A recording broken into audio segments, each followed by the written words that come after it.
Viewers welcome to my channel. ఈరోజు నేను మీకోసం బటన్ మష్రూమ్ ఫ్రై చేసి చూపిస్తానండి. రెస్టారెంట్ స్టైల్లో బయట కొనకుండా ఇంట్లోనే చిటికలో చేసుకునేలాగా నేను చూపిస్తాను. చూడండి.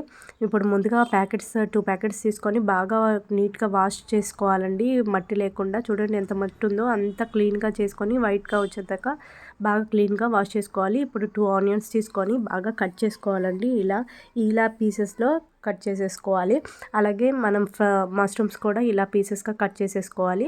ఇప్పుడు పొయ్యి మీద ప్యాన్ పెట్టి బాండి పెట్టేసి మనం ఆయిల్ పోసేసుకోవాలండి. 2 స్పూన్స్. తర్వాత ఆనియన్స్ వేసేయాలి. ఆనియన్స్ వేసిన తర్వాత బాగా కలుపుకోవాలండి. అలాగే ఆనియన్స్ వేగుతున్నప్పుడే మనం మష్రూమ్స్ కూడా వేసేయాలి. కట్ చేసుకున్న మష్రూమ్స్. ఇంకా ఇవి కూడా బాగా కలిపేసుకోవాలండి. చూడండి ఇట్లా గరిటతో కొంచెం కలిపేసుకుంటాలి. ఇప్పుడు 1/2 టీ స్పూన్ మనం పసుపు వేసుకోవాలి. అలాగే 1/2 టీ స్పూన్ సాల్ట్ వేసుకోవాలి. సాల్ట్ మళ్ళీ కారం మీకు కావాలనుకుంటే లాస్ట్లో మళ్ళీ వేసుకోవచ్చండి. నేను 1/2 టీ స్పూన్ వేస్తున్నాను.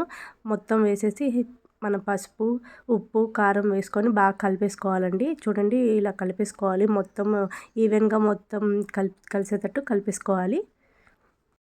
చూడండి మనకి వాటర్ వచ్చేస్తున్నాయి మష్రూమ్స్లో నుంచి. మష్రూమ్ ఫ్రైకి మనకు వాటర్ పోయాల్సిన అవసరం లేదండి.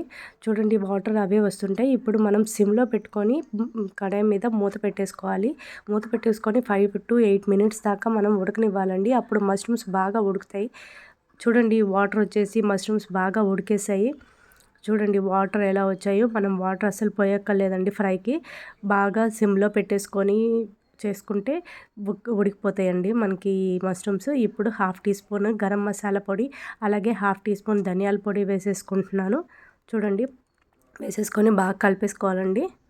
మన గ్రేవీ కోసం మీరు కావాలనుకుంటే 1 టీ స్పూన్ కూడా వేసుకోవచ్చు. బాగా మంచి గ్రేవీ కావాలి ఫ్రైకి అనుకుంటే. నేను ఇప్పుడు 2 పచ్చిమిర్చి కూడా కట్ చేసి వేసుకున్నాను. అలాగే మేతి లీవ్స్, మళ్ళీ కర్రీ లీవ్స్ అంటే కరివేపాకు పొడి కూడా వేసుకుంటున్నానండి. కరివేపాకు ఫ్రెష్ది ఉంటే ఇంకా బాగుంటుంది. కరివేపాకు అలాగే కొత్తిమీర కూడా వేసేసుకోవచ్చు. చూడండి నేను కలిపేస్తున్నాను. ఇంకా చూసారా మనకి వాటర్ అన్నీ ఇంకిపోయి దగ్గరగా వచ్చేస్తుంది మష్రూమ్.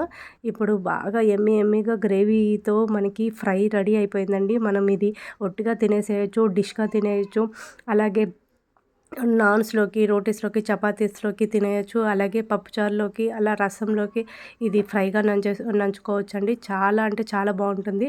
పిల్లలైతే యమ్మీగా తినేస్తారు ఒక్కొక్క పీస్ తీసేసుకొని. సో ఇలాంటి